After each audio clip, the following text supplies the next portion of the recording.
think the biggest issue that we've really seen is the affordability crisis that Ontario is in right now.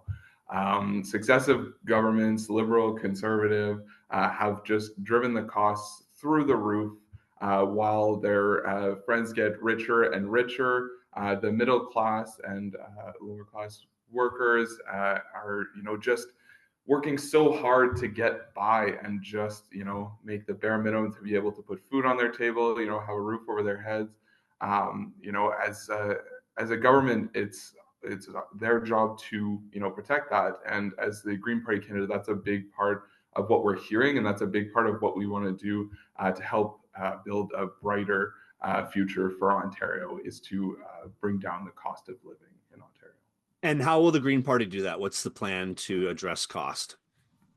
Yeah, that's a great question. I mean, a big part of this is, we've got a housing crisis as well, which is only serving to kind of aggravate the already existing affordability crisis. So, building new affordable housing that is accessible, and working with nonprofits, working with the markets to kind of increase the supply of housing that we have.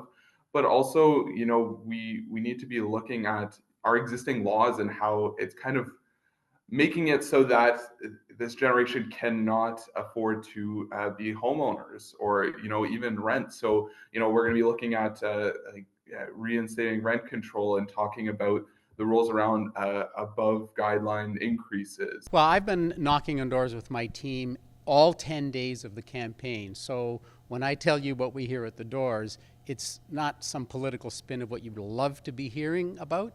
It's what we're actually hearing about, and it's affordability, jobs, especially for their grandchildren, and Trump and the tariffs. It really is at the very first door I went to, absolute first door I knocked on. They were unpacking their groceries and said it took them 3 hours to shop because they were turning every label around to see that it was made in Canada. They want us to fight Trump's tariffs, and we saw how unpredictable. He came out with no tariffs for a month.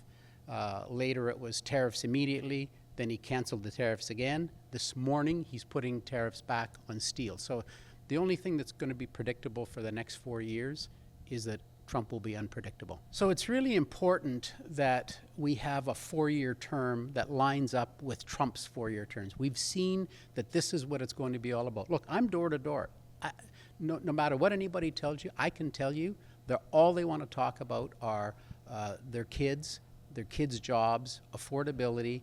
What are we going to do to fight these tariffs? Because they know these tariffs are going to put their costs up on everything. And so that's without any hesitation from the 10 days I've been knocking on doors, that's what we hear about. Very, very little other things, because they know without fixing this affordability issue on the tariffs, there will be no money to do other things. But we're hearing a lot of affordability, rental prices. Doesn't matter if you've got a mortgage or you're renting, people are struggling. It's paycheck to paycheck.